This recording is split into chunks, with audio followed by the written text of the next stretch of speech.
Grandmama used to pray, oh Lord, please save them from the evil snares and all the dangers that entangle.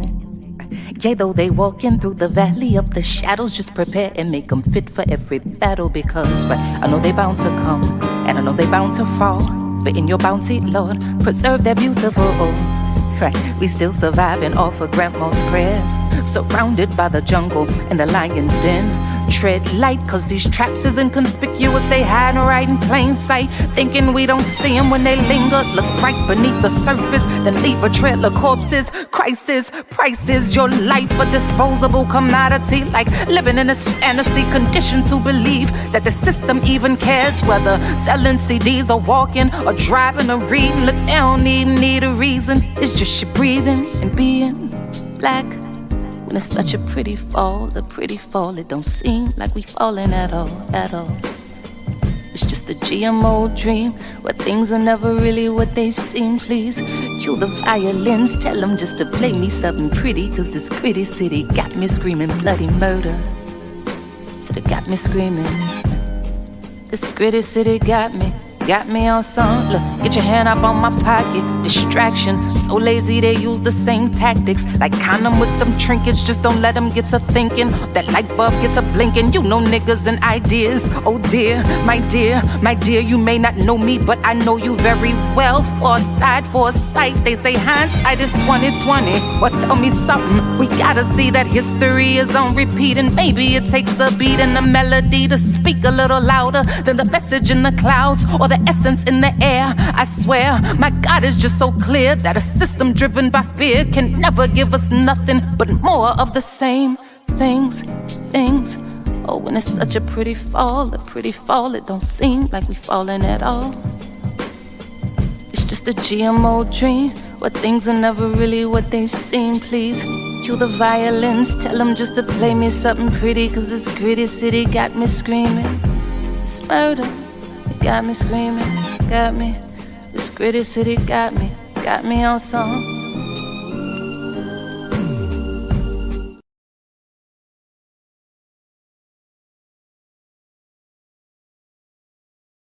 It's time to good people. We are back live and direct, RSTV. Glad to see you all out here today. It's a lot going on, of course, in regards to the whole situation around policing in America. Nothing's changed.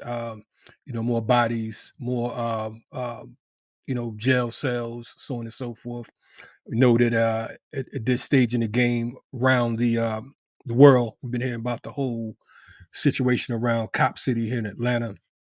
And I kind of feel a way, not just because of the fact that they're building this training camp, but just the name itself, Cop City, to me is more like it's a misnomer. It's not a cop city. It's more of a paramilitary training compound, and it's where occupied forces, traditionally known as police, receive instruction and preparedness around, domestic urban warfare. So we kind of wanted to talk about today the origin of policing here in the United States and abroad.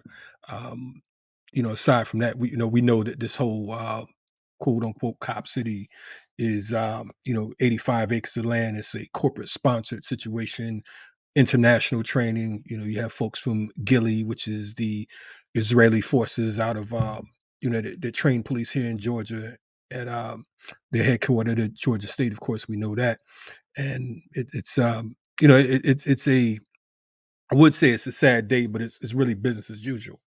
We live in a city like Atlanta where, as our comrade Deruba would say, the slaves run the plantation. So you have all of these different, individuals, these forces, these politicians, who pretty much welcome, the whole police state. So our position is we have to continue to educate and agitate, for lack of better words, but in a way that brings about clarity, because I think that oftentimes we get caught up in protesting now. And I was looking at some of the protests here in Atlanta maybe about a week ago, and what struck me was the fact that a lot of folks who were arrested came from different parts of the country, and it kind of amazed me and baffled me that if you're going to come into a certain arena, you know, you would come in a more organized manner, and not in a way that would um, could possibly put some of the residents and some of the other folks who are sincere about organizing in harm's way. And of course, I'm not definitely not taking the narrative of the state. I'm just doing an observation. I'm looking at things and I'm like, okay, you got folks came in from, Spokane, Washington, and Kennebunkport, Maine, and places like that. It reminds me, and it should remind us, that all that glitters ain't gold. And sometimes the state themselves, they bring in agitators to kind of ramp up the situation and to cause confusion. Now, am I suggesting that this is who some of these individuals were? No, I'm not. But it's just kind of a lot of things are questionable these days, so I don't just accept everything that comes across the screen. But anyway, today I wanted to invite someone who I consider a um, a serious researcher when it comes to um, the police themselves. About 10 years ago, my one of the OGs hit me with this book right here, Rise of the Warrior Cop: The Militarization of America's Police Forces. And it's been kind of a go-to because it has some real interesting research. The individual who is the author of this book, Radley Balco, he's an award-winning journalist. I believe he worked with the Washington Post for almost a decade and other publications. But this book here is definitely, something that you should have in your library. So, without further ado, I wanted to bring to the table Radley Balco. Radley, how you doing today, my man? Good. Thanks for having me on. Pleasure to be here. Cool. I want to get it started by asking, what got you into writing around issues of policing in America, because that's not the it's not the flavor of the month type situation. It's not something when you're talking about writing against you know the tradition. You put yourself in a certain hot seat. So what really sparked your interest and got you in that direction? Well, I was working in Washington, D.C. for a libertarian organization, and my job for that group was to cover kind of drug war issues. And I started, I would find these stories in the course of that job about police raids, SWAT raids, no-knock raids, dynamic entry raids, where something went terribly wrong, where somebody was killed. Either an innocent person was killed, or maybe somebody who was suspected of a pretty low-level drug crime was killed. And, inevitably the local coverage, the news coverage of those stories would end with a, police spokesman saying, this is an isolated incident. This almost never happens. You start reading about enough isolated incidents and you start wondering how isolated they really are. And so it kind of became my beat over the course of 4 or 5 years. I had a blog at the time where I would document these stories. And then eventually I started looking into what research was out there. And really the only person that was covering this issue, or the only academic who had done any real research into it at the time, and this was probably the early to mid 2000s, was Peter Kraska at Eastern Kentucky University, a criminologist there. And he had done a lot of surveys about SWAT teams, asking police departments to talk about how many raids they sent their SWAT teams on, whether they had a SWAT team. And, what he found was just kind of blew me away. He basically found that we went from about 300 SWAT raids per year in the US in the 70s to thousands by the mid to late 80s, to 50 or 60,000 by the mid to late 90s. So, a few hundred to 50, 60,000 of these raids per year.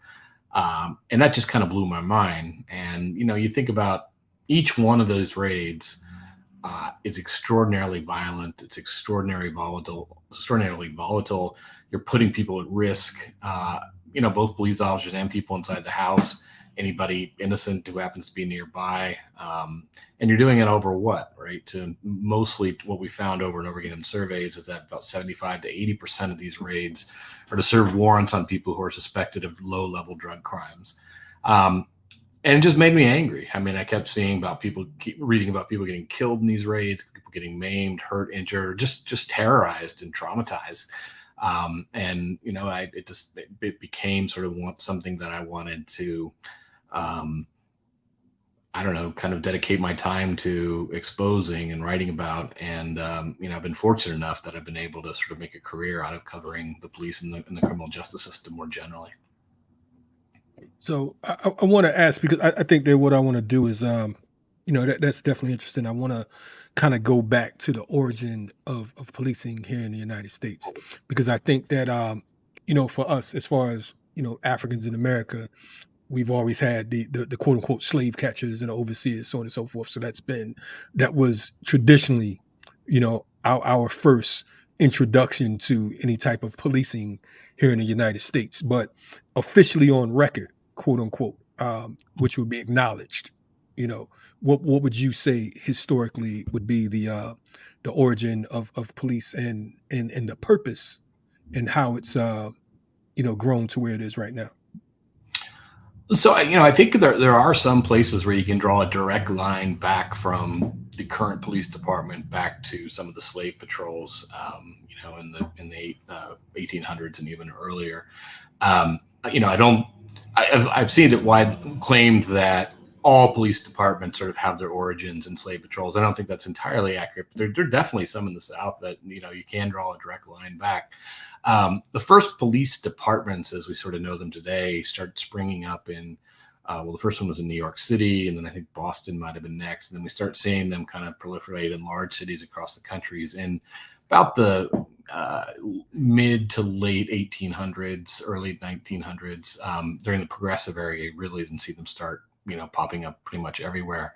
Prior to that, the criminal justice system as it exists, if you want to call it that, in the country was basically, sort of informal groups like slave patrols, but also you had marshals, you had sheriffs.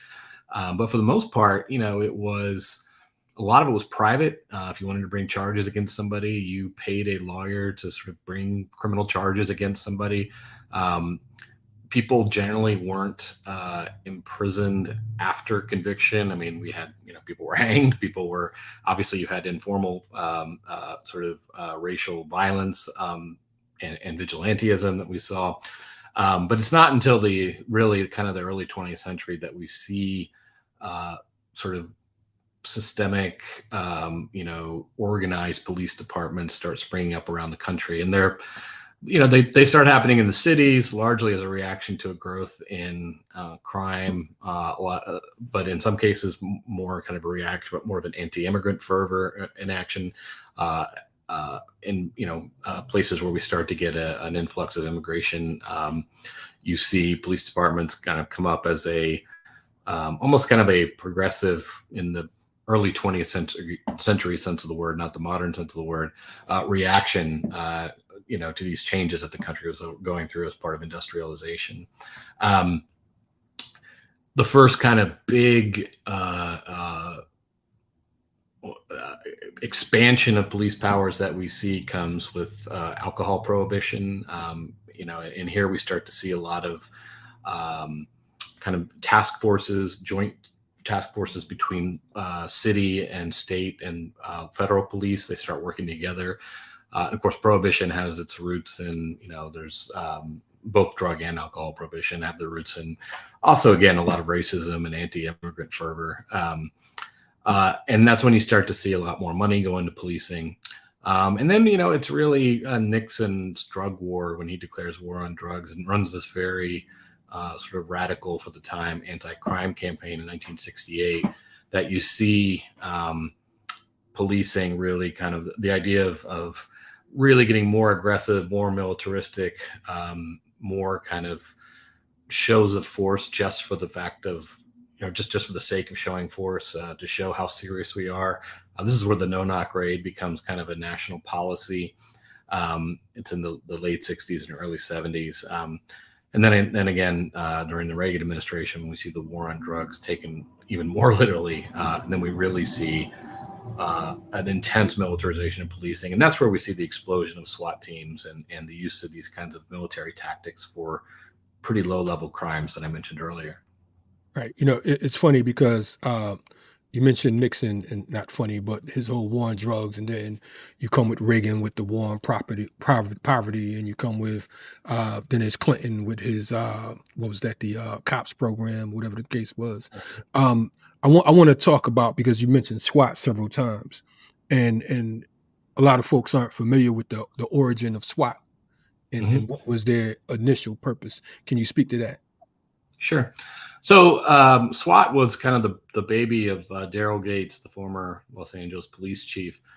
And the idea came to him, apparently, according to his book, after the Watts riots in 1965. And, the Watts riots were obviously the 60s. There's a lot of social unrest, a lot of social upheaval, a lot of racial justice protests. The Watts riots were a little bit different, or at least in how they were portrayed, in that they were portrayed by the media and by the police as these particularly sort of aggressive kind of guerrilla tactics on the part of the rioters. So you had, when firefighters would show up to put out fires, snipers would allegedly shoot at the firefighters.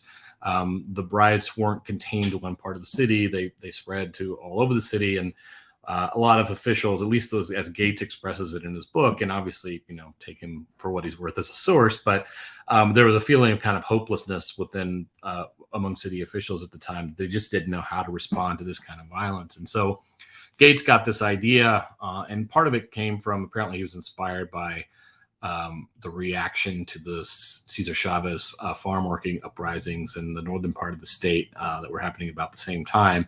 He gets this idea that, well, we need this sort of elite, highly trained police unit modeled after some of the elite military groups, where you have officers each officer on the team will be trained in a certain, will have a specialty. So you'll have an anti-sniper specialist, you'll have a breaching specialist, you'll have a crowd control specialist, and they'll sort of work together to get situations like the Watts riots under control, or to control them before they kind of spiral.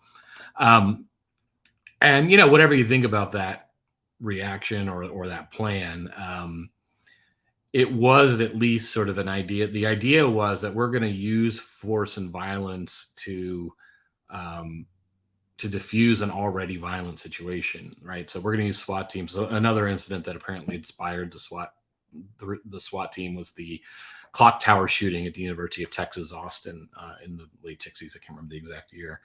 And again, so the idea was, we've got this situation where somebody's putting other lives at risk, and so we're going to respond with overwhelming force and violence to save lives or to diffuse an already violent situation. Now, you can quibble with whether that was the appropriate response.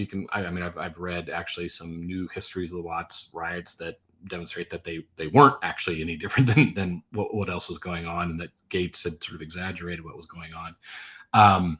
But, again, it was a proportional reaction, and the idea was to save lives. And that's how SWAT teams were primarily used throughout the 70s.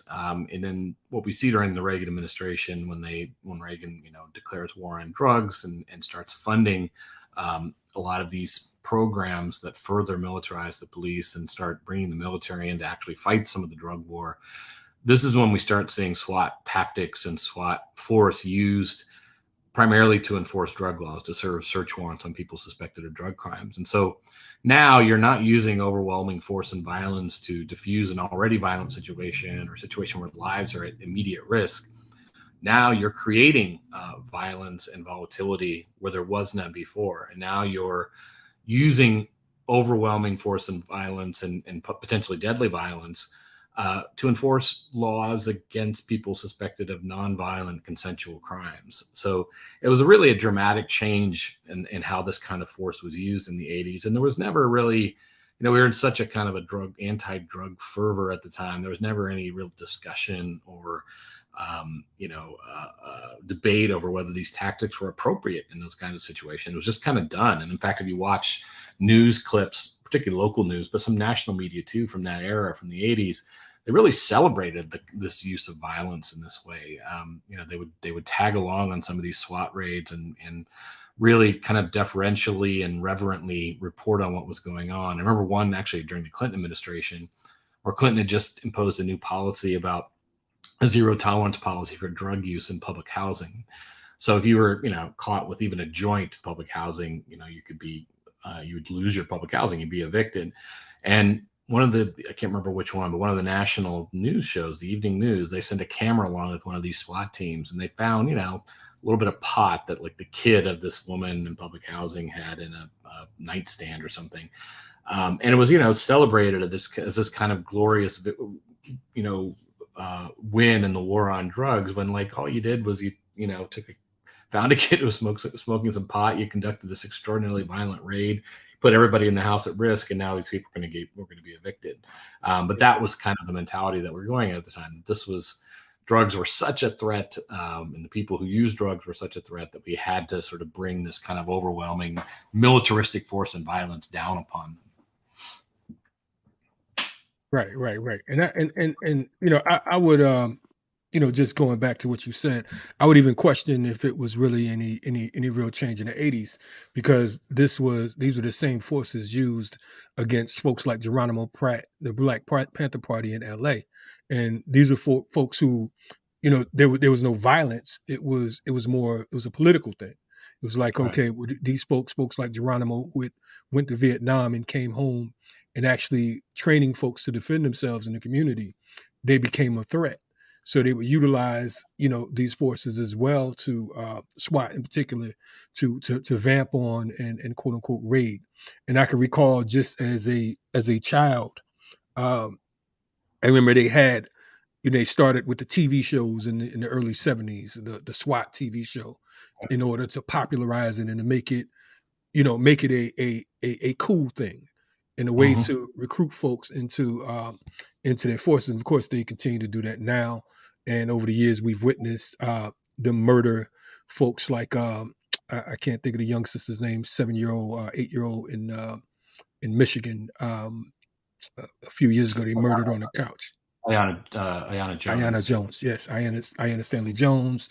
Then you had the situation here in Georgia, where Bokun Fosibon, the 15-month-old, was shot in the face when they threw a not a shot in the face. They threw a flash grenade inside the joint. We actually worked on that case. They threw a flash grenade into the crib, and it was crazy because we're out there protesting, and they had protesters protesting the protesters, because the way the state lined it up, they made it look like there was drugs being sold in the home, when in fact that wasn't the case at all. You talked about your subtitle in the book is the militarization of America's police forces, right? How did you come to that conclusion, and what would be some similarities? Because we talked about Richard Nixon and his whole war on drugs, which we can arguably say was the advent and the what kind of jump started the modern police state. Can you talk about some of the similarities and how those dots have been connected, and the whole militarization role has become the way it is right now? So one of the interesting things I think about Nixon, and I just put up a post on my Substack today about this the no-knock raid and the origins of the no-knock raid. So as I mentioned, the no-knock raid becomes part of Nixon's anti-crime kind of platform in 1968. But the really interesting thing is the no-knock raid, it's a critical part of that platform, but it was not something that police chiefs or sheriffs were saying that they wanted or needed, really. In fact, New York State had passed a no-knock raid bill a few years earlier, and the police weren't really using it. It wasn't until it becomes politicized and becomes this kind of symbolic, signaling to kind of suburban America or white America, this is how we're going to show how we're tough on crime. Obviously this is an era in American history with a lot of riots going on, a lot of protests. A lot of people were afraid of both crime and protests. And this was a way to kind of find a common enemy for people who were afraid of what was going on in the country. And it was the idea, the person who brings the idea to Nixon and pushes the idea it's not a police chief, it's not a sheriff, it's not anybody in law enforcement. In fact, it's a a Senate staffer in his 20s, a guy named Don Santarelli, who I interviewed for my book, and who told me that it was one of the biggest regrets of his career because he looks at how that tactic is being used now. But the interesting thing is that Nixon gets two bills passed in Congress. One allows no-knock raids for federal narcotics officers doing federal investigations. He also gets one passed for Washington, D.C., which the federal government has jurisdiction over. And so Nixon decides he's going to make D.C. his test city for no-knock raid, or for all of his crime policies, really. And so Congress passes both of these bills, and two things happen. Federal officers love it. They start conducting no-knock raids all over the country, kicking down doors right and left. They're getting the wrong houses. They're shooting people. People are getting killed. Federal officers are getting killed because they're so reckless and careless. And it gets so bad that Congress actually repeals the law a few years later. Ford signs the repeal into law in 1975, I think. In D.C., something very different happened. D.C. had a pretty, I would say, forward-thinking police chief at the time, a guy named Jerry Wilson. He was still around when I wrote the book. I interviewed him as well. He didn't want anything to do with these policies. The no-knock raid in particular, he refused to implement it even after Nixon kind of, got this law passed. And he told me when I interviewed him for the book, he said, look, nobody goes into drug dealing because they want to kill cops, right? They know if you kill a cop, you're going to be lucky to survive the next 5 or 6 seconds. And after that, you're going to go to prison for a long time. People go into drug dealing to make money. And, for police to kick down doors and take these people by surprise, take them off guard. One, there's always a risk you're going to get the wrong house because drug policing involves a lot of dirty information. But two, even if you got the right guy, he's probably going to think that it's a rival, drug dealer, right? And so he thought it's more dangerous for cops to do it this way. They had no problem knocking on the door, waiting for people to answer. At worst, they might try to flee out the back and you have an officer there, or they might try to flush the drugs.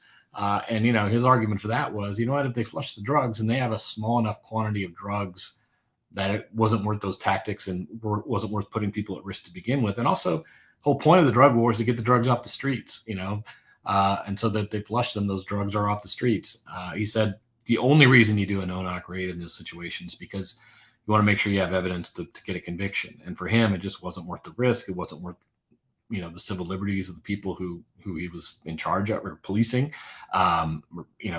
who'd be serving, I guess is the right way to put it, elected to serve.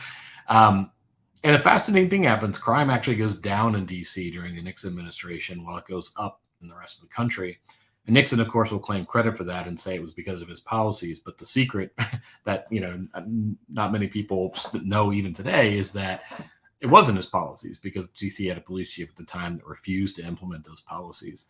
The parallels with today, I think particularly during the Trump administration, you saw this effort to kind of impose a national crime policy on the rest of the country to remove a lot of the power of police and cities to set their own crime policies, criminal justice policies.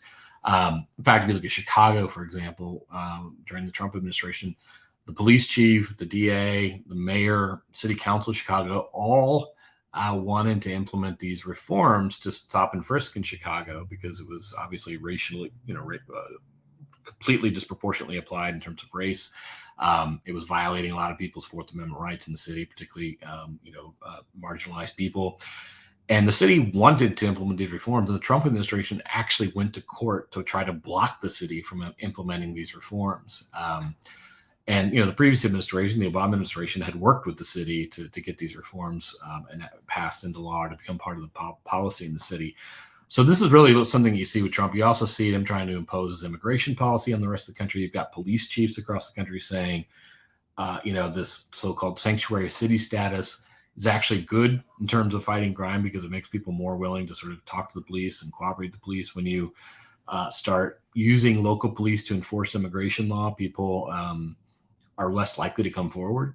And Trump ignores all of that, and Attorney General Jeff Sessions ignores all that, and they start going after these cities, and crime goes up in these cities, and we see less crime reported by immigrants in those cities. So I think what you see is this. What you often see particularly from the right, is this alleged kind of dedication to states' rights or federalism, this idea that states should be able to make their own criminal justice policy and make policies that reflect local values and local priorities. But when it comes right down to it, when states and localities want to pass policies that are more reform oriented, that respect individual rights and civil liberties, the right quickly forgets their alleged kind of allegiance to civil liberties, alleged allegiance to states' rights or federalism. Of course, states' rights, that phrase itself has a loaded history and goes obviously back to Jim Crow and the Civil War. But that I think are where we really see the parallels between then and now, which is this effort by politicians to kind of impose a blanket criminal justice policy on the rest of the country. And it's one that usually isn't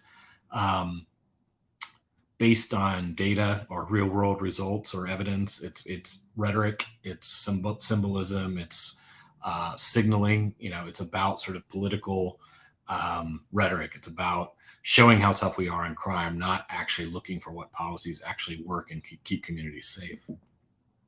With definitely, and you mentioned the Fourth Amendment, right? Here it is, we're in 2023.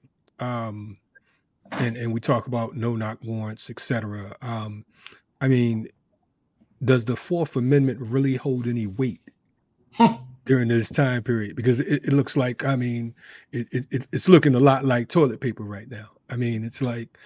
Yeah, it doesn't. I've written a lot about this. The courts just have given up trying to enforce the Fourth Amendment. So one of the things we see is, I'm going to bore you with a little bit of case history here, but I think it's important to set up where we are now. So in 1996, the Supreme Court, for the first time, recognizes the knock and announce rule as part of the Fourth Amendment, right? So this is the idea that the knock and announce rule is part of this doctrine called the Castle Doctrine, which is this idea that the home should be a place of peace and sanctuary. And it goes back, to English common law, back to like the 14th century or something. It's got this long kind of legal history and legal tradition in Anglo-Saxon law. And so in arms and whatnot. Yeah, go ahead. Right. Well, yeah, part of it is the right to bear arms, but a part of that also is just that the government, the king or the government shouldn't be able to sort of send his men into your home, unless they have a very, very good justification for it. So the home should be kind of a place of sanctuary.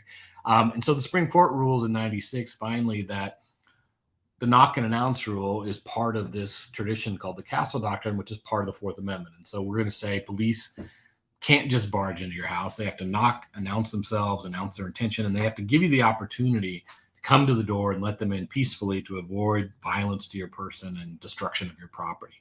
But at the same time, they recognize these broad exceptions to it. If the police can show that you're a threat to pull out a gun and fire at them if they knock and announce, or if they're going to be a threat to destroy evidence or flush the drugs, then they can come in, they can get a pre-approved warrant that lets them come in without knocking. So they create this rule, they immediately create these big exceptions to it. And yet police departments still find a way to sort of violate the rule, even though it's very easy to get around. And so in 2006, then 10 years later, court rules, in this case, Hudson versus Michigan, they say, well, you know what, even if the cops do violate the knock and announce rule, even if they do conduct an illegal no-knock entry into your home, we're not going to punish them for it. We're not going to say that they can use the exclusionary rule doesn't apply. And the exclusionary rule is obviously this rule that says if the cops conduct an illegal search, they can't use any evidence they find against you, right? If the search is illegal. The Supreme Court says, well, you know what? When cops illegally conduct a no-knock raid, that is an illegal search, but we're not going to apply the exclusionary rule. And what we see then, since 2006, until when that decision came down, a lot of us predicted at the time that, you know what, there's no disincentive for cops there's no incentive for cops to follow the knock and announce rule anymore, right? They're not going to get punished if they break this rule. And so we're just going to see they're going to completely disregard it. And that's what we've seen all over the country. After Breonna Taylor was killed, we got the warrants in that case. We found out the warrants themselves were illegal. There was a criminologist, actually a student of Peter Kraska at Eastern Kentucky, who accompanied the Louisville Police Department when they went on these raids. And he basically wrote a dissertation on it. And he found that they were routinely violating the knock and announce rule on these raids. They were basically not announcing themselves right as the battering ram hit the door, right? So the people inside weren't giving any advance notice at all. I've written about police in South Carolina who admitted after shooting this guy 57 times over $100 pot deal when they raided his house. They admitted under oath that these cops admitted that they routinely broke the law when it came to conducting these raids. So what the court, the Supreme Yeah. I'm sorry.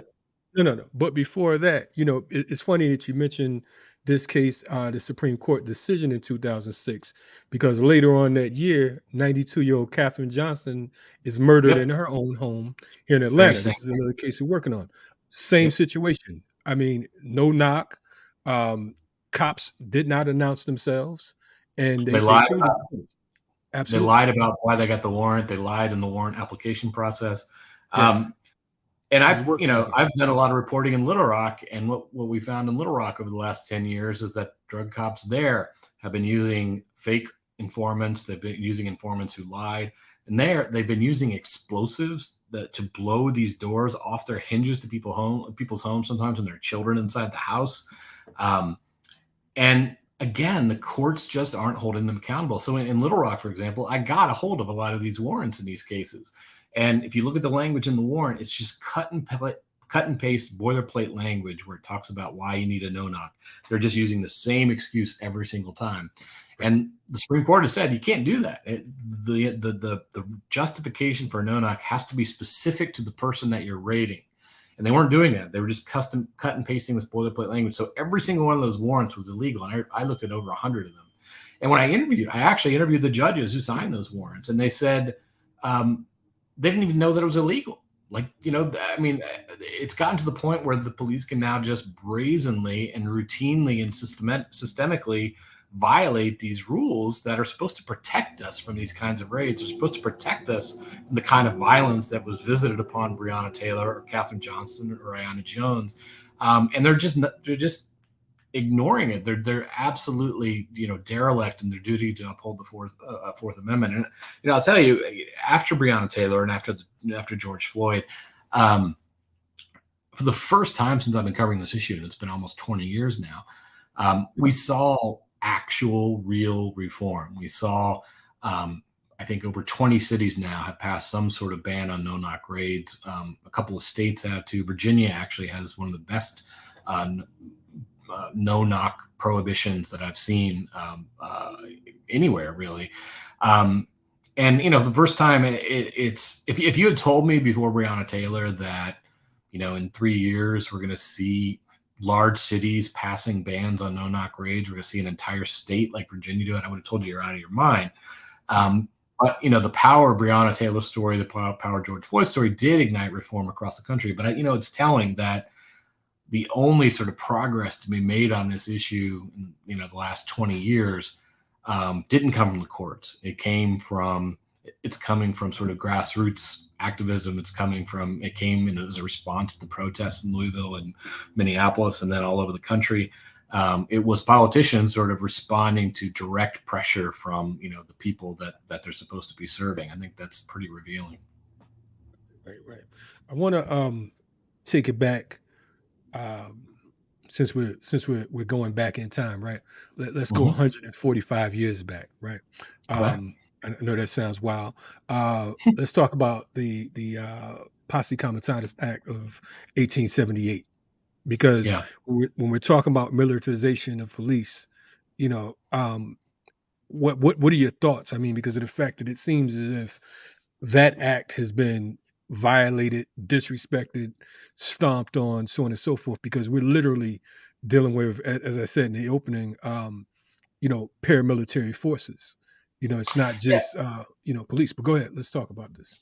Yeah, so I get into this a little bit in the book. There's a little bit of a misperception about why the Posse Comitatus Act was passed. It was kind of, in some ways, it was a reaction to Reconstruction and kind of the southern states' discomfort, I guess you could say, with having federal Union troops in those states to, prop up the Reconstructionist government. So what I talk about in the book, I mean, I think the history of that particular law is kind of disputed and up for debate. But what's not disputed or up for debate is this general idea that in a free society, you keep the military out of domestic law enforcement, right? Because the job of a police officer and a soldier, these are two different jobs, right? A soldier's job is to kill people and break things, to obliterate a foreign army or enemy. A police officer's job, at least in theory, is to protect our rights, or to protect and serve. And those are not two interchangeable jobs, as much as some politicians seem to think so. And so, throughout our history, we've had this idea that, and the kind of the founders, for all their flaws, I think had seen sort of what happened in Rome with the Imperial Guard. I can't remember what they're called now. But they saw what happened when the military sort of took on a civil law enforcement role, and like the kind of tyranny that they would say resulted from that. And so there was this real aversion to having even any kind of domestic standing army in this country, but also they wanted to make sure that if there was a standing army, that it was not used for domestic law enforcement. And for most of the country's history, there have been some exceptions, but for the most part, we've done a pretty good job of respecting, or sort of adhering to that general idea that you don't use active duty soldiers to enforce domestic law. There have been some exceptions over the years, some justified, perhaps some not. But where we've kind of dropped the ball, or really dropped the ball, I mean, this is the whole theory of my book, is that we have, we've kept soldiers out of domestic law enforcement, but what we've done is we turned our domestic law enforcement into soldiers, right? We've dressed them like soldiers. We've trained them like soldiers. We've armed them like soldiers. And then we've told them that they're fighting a war, whether it's a war on drugs or a war on crime or war on terrorism. And so, I would argue that if the whole purpose of kind of the spirit of the Posse Comitatus is this idea that the mentality and training and tactics of a soldier are inappropriate for law enforcement, it doesn't really matter if it's an actual soldier or if it's a cop who we've trained and armed and dressed like a soldier and told him he's fighting a war, right? He's going to approach that job as a soldier would, and that's really the problem. And so I think the move toward militarization, part of the militarization of police is the stuff. It's the camo crap that they give them and they have to wear. It's no reason to wear camo if you're a cop. You're not raiding forests, right? Tanks. Yeah, the tanks, the helicopters, the bayonets. Why do you need a bayonet if you're a cop? I have no. It comes from the military. So there's the stuff, that problem. The other side of militarization is the mentality, and when you're constantly telling cops they're at war, when you use kind of militaristic language, we see kind of policing has adopted a lot of the terminology that's used in the military. In fact, it's gotten so bad that, I've heard from actual military people over the years, people who are active in or retired from the military, particularly after Ferguson and then after the George Floyd protests, that, they object to the term militarization, not because they don't think it's happening to police, but because they said, when we were in the military, we had rules of engagement we had to follow. We had, we were under stricter kind of supervision and stricter rules than we see police following these days. And so they were offended as military people by that term, because they were like, we're not as bad as, what we're seeing on TV from police officers in the U.S.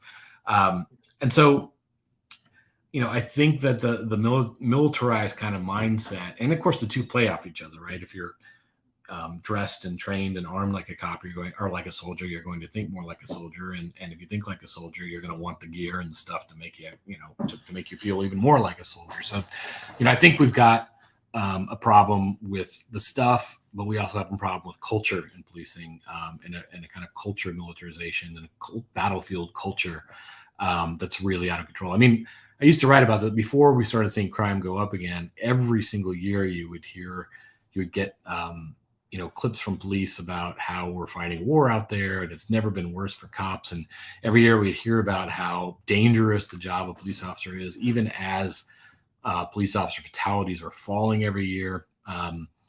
Even as, the fatality rate for police officers is much lower than it is. I mean, I'm not sure it's even in the top 20 most dangerous jobs in the country, but there is this constant sort of need to be afraid, or to feel afraid, or feel like there's a target on your back, because it justifies the kind of retaliatory kind of militaristic mindset that we're always under threat. It justifies that kind of mentality in policing. And I think that part of that too is you do have a lot of these individuals who come up out of war. They come from the battleground, and many of them deal with the citizens, particularly in these urban areas, as combatants. You know what I'm Yeah. saying?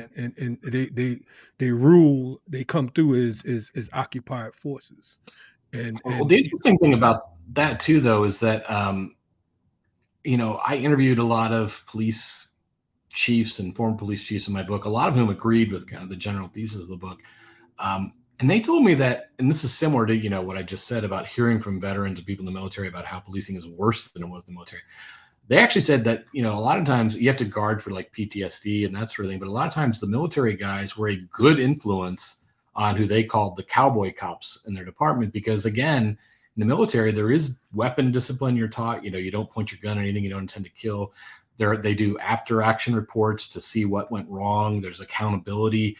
Obviously I think the military mindset is completely inappropriate for policing, but when they would hire veterans, they actually found them to be a good influence. And part of the reason is because the non-military cops were so aggressive and so had such a kind of battlefield mentality that the military guys are coming over and they had this kind of discipline that they were getting, and it was good for the department. That's not saying that our cops should be former soldiers. It's saying that policing is so far gone in this country that soldiers are actually a good influence on the cops, which is pretty remarkable. it's pretty bad. I want to know, and I think that's part of the reason why I refer to them as paramilitary, because they're not official military. They're like bandits. They roll. Yeah, they roll like I don't even. I wouldn't even say rogue, because we really have to look at the role of policing here in America. You know what I'm saying? In the United States, being sponsored by corporations and backed by these unions, just like here in Atlanta, the whole, the paramilitary training ground, which they call Cop City. You have, it's sponsored and funded by the Atlanta Police Foundation, which is funded by UPS and Microsoft, Amazon, Coca-Cola, and so many other, Wells Fargo, JP Morgan, all of the usual suspects. Many of these folks who were insurance companies for, actual, slave ships and so on and so forth. We know that. But my question to you, what do you feel, or what are your thoughts on the police foundations and the unions, the role that they play in in the madness that takes place with the actual officers out here on the beat, quote unquote? Yeah, the unions. I mean, the unions are a huge, obstacle to any kind of meaningful reform. Part of the problem with the unions is that when a city is having financial problems, maybe their budget is tight and they have to negotiate a contract with the union. Well, you can't give them more money, you can't give them higher salaries, you can't give them more benefits, you can't give them more retirement funding. So what do? Well, you negotiate on things like officer accountability, things like officer job security, even for problem or abusive officers. You put in more protections for cops. And so what happens is then the city officials negotiate those contracts when the consequences of those contracts happen, when you get bad cops that stay on the force because they're impossible to fire. Those people aren't in office anymore, and they can't be held accountable for something that was negotiated 5 or 6 or 10 years ago. When you factor in, policies like qualified immunity, with which police unions have, fought hard to keep in place, you get this system where abusive cops are never held accountable.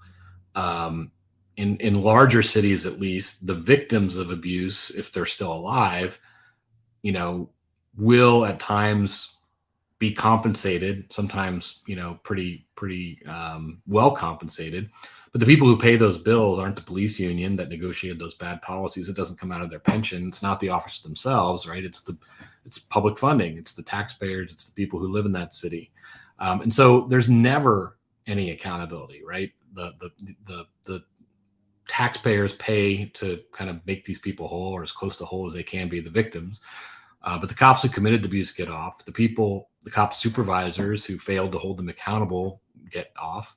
The department gets off, and the politicians who refuse to pass better policies get off because they're either not in the office anymore, or very few people vote on these issues. And that was actually the case for a long time. I do think, lately, the last probably 5-6 years, we have seen this become an issue, and we've seen mayors and city council people running on the issue of police accountability. It happened in New York. It's happened here actually where I live in Nashville.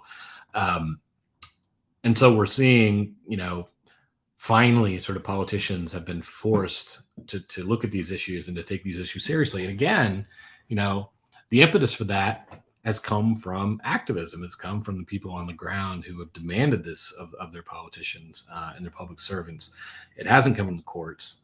It's come from those people. And so, I think as powerful as the interest that you're referring to can be in propping up and supporting these police unions, I do think there's some reason for hope and encouragement in that we have seen that when people do make these issues priorities, when they do demand that public officials and politicians answer for these issues, they're heard in a lot of cases, and we do see pretty substantial reforms. Now, that's not to say it's always going to work. I mean, I've been writing about Little Rock, and Little Rock had its first Black elected mayor in 2018 who ran on a police reform platform, appointed a Black police chief who was by no means a radical, but was a reformer. And he was promptly, chased out by the police union because the police union was just still way too powerful to overcome. But we have seen positive change in other areas, in other parts of the country. Where we have seen it again, I think it's come from activism, and it's come from the ground and the grassroots. We would argue that police unions are rooted in white supremacy, and that we can't reform white supremacy. Trying to reform white supremacy is literally like trying to reform shit. You can call it cocky and doo-doo and poo-poo, but at the same time, it's going to be the same old shit. The wild thing about it, I think that, actually calling these police foundation unions is a disrespect to the union, because it's only 20% of these so-called police unions that are actually connected to larger unions. We're talking about a nonprofit organization that pretty much acts in the same vein as the mafia would. You have these folks who are, they're getting these dues under the guise of being representatives. And, as soon as someone's murdered, a civilian is murdered in the streets, they're the first one to hop on the television and to defend these quote unquote rogue individuals, right? Which I find interesting. It's like I said, I always say they're the mafia, and the police are like the hitmen. They carry out the pieces, and there's never any quote unquote justice. I want to ask you, because I know we're running up on time. I know you got things to do. I'm definitely grateful that you stopped through it to rap with us today. When you talk about, let's talk about the title, Rise of the Warrior Cop. What does that mean, and what should it mean to the individual? Because I mean, it's a hardcore title, Rise of the Warrior Cop. The militarization of America's police forces. How has it been received? What does the title mean? And you have a new edition that you dropped last year. So yeah. Well, first, let me just address what you said about police unions and white supremacy, because I think it's an important point. So when I was covering the union in Little Rock, there's actually a Black police union in Little Rock that was spun off because Black officers were experiencing racism, seeing racism in the streets of Little Rock that wasn't being addressed, and felt that the union, the predominantly white union, wasn't addressing their concerns. And, in Little Rock, I mean, it's probably not surprising to hear that the Little Rock Police Department has a long history of racism and violence. And over the years, a number of white police officers have sued the city for racial discrimination because they thought they should have got a promotion that went to a black officer. And the union has represented those white officers in every one of those lawsuits. The union has never represented a black police officer suing for racial discrimination. So you have the official police union, the only body that's recognized as the official collective bargaining agency of police officers in Little Rock. And while they've repeatedly represent white officers who claim to have been racially discriminated against in Little Rock, again, they've never represented a black officer. So I mean, that's pretty damn good evidence that the union is basically an agent of white supremacy and is there to prop it up. So as for the book, it came out 10 years ago. It was really, really well received, including in some law enforcement quarters, though definitely not all. Definitely got a lot of criticism from law enforcement as well. Then the paperback came out actually right about the time the Ferguson protests happened. And so there was, a lot more discussion of these issues there. And then we did, as you mentioned, we did an update to the book. I added, I think, 3 new chapters and updated a few of the other chapters to kind of bring the narrative forward from when the book came out, which would have been in 2012 through the Trump era and the Trump administration and the George Floyd protests, and then also January 6th. So that's kind of where the book stands now.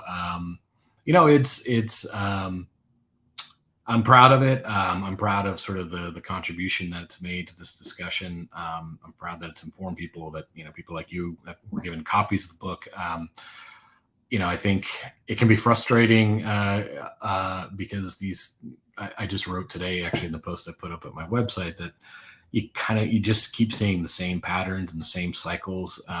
You mentioned Katherine Johnston. I mean, that was one of the first cases I covered in depth back in 2006.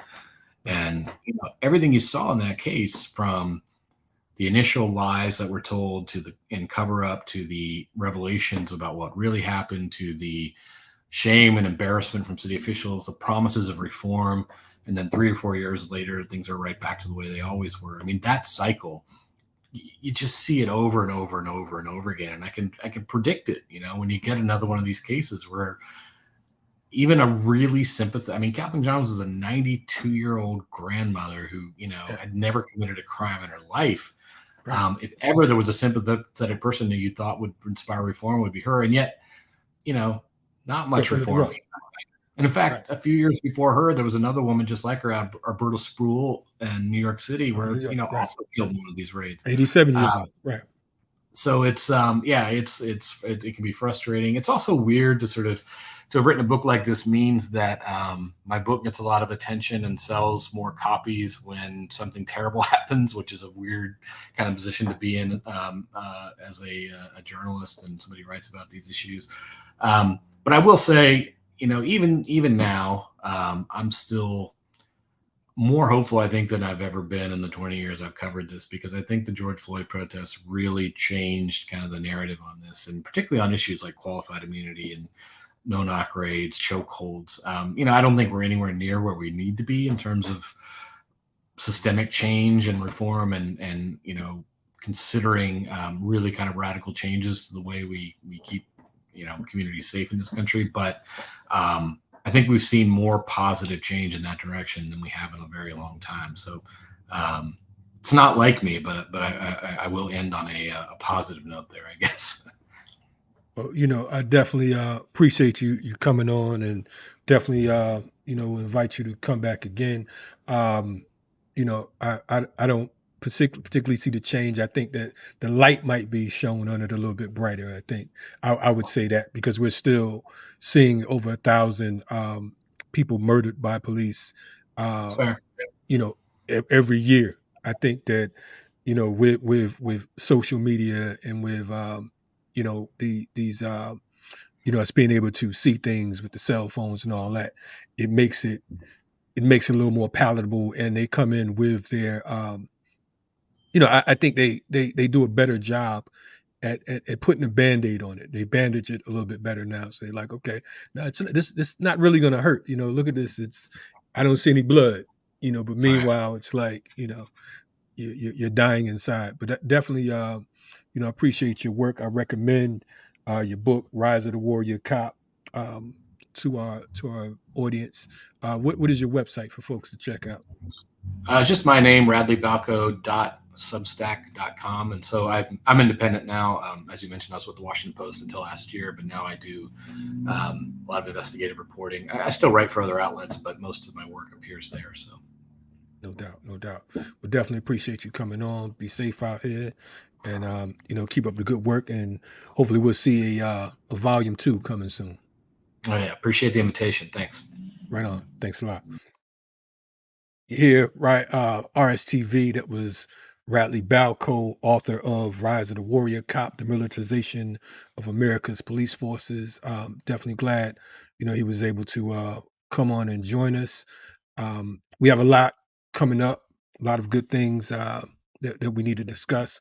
Again, this whole Cop City situation, I suggest folks watch that closely, because I think it's going to be a whole lot of unraveling in the end.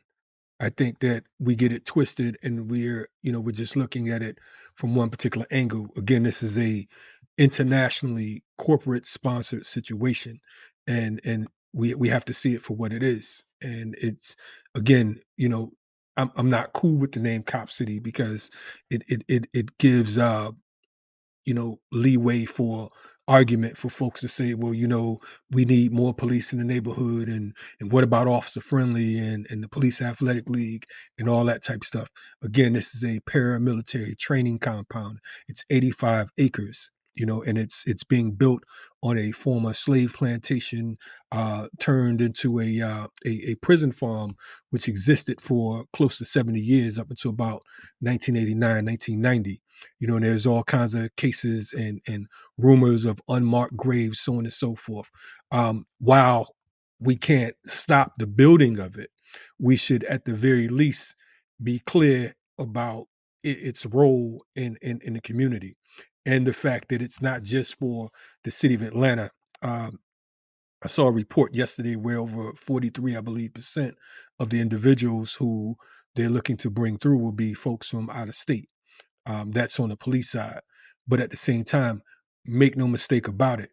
A lot of these folks you see out here, quote unquote, protesting, again, some of it is pyrite. All the glitters ain't gold. It's not here long enough to know that, it's not what it always appears. And it's funny being in Atlanta. I've been in Atlanta for close to 20 years, for 19 years this year. And the last couple, quote unquote, campaigns and marches have been the first time that I've seen it be a white led type situation, you know, and that's nothing against saying, okay, well, white folks can't, organize, or white folks can't protest.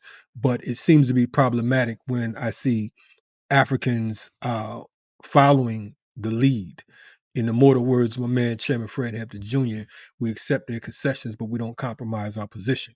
We have to be clear that if we're not in a position of leadership role, in a leadership position, then it can become problematic. You know, again, the pigs will always be watching. They'll always send folks into a situation to cause confusion, and we'll think that everybody that's out there yelling and hooping and hollering is down for the cause. And some folks are out there just because, so we should always be clear about that. I appreciate you all checking us out. Share our platform. We're going to be bringing more RSTV um, to the forefront. I think it's necessary. Um, Also, Guerrilla Intellectual University. You can catch us out every Monday from 8 a.m. to 10 a.m., which is hosted by um, Dr. Jared Ball, Dr. Joy James, and myself. Um, we have a whole lot coming. Um, I might appear on the Remix Morning Show from time to time, but I'm a little busy right now, organizing and getting on some other issues and whatnot. But I need you all to make sure that you share our work, our efforts, our energy. We're not just here just to be sitting in front of the screen and getting shout outs and applause. I don't care if you like it or not. You know what I'm saying? We got to just bring it the way it needs to be brought. Um, Again, I'm disappointed in where we are as a people. So that's why I'm here, and that's why I'm not leaving, and I'm going to keep on being a thorn in the side of oppression. So make sure you all get familiar with an organization that you can become a part of, something that's serious, and continue to work on the right side of history and the barricades. Be safe out there. Revolutionary love, and we'll see you soon. RSTV. Peace.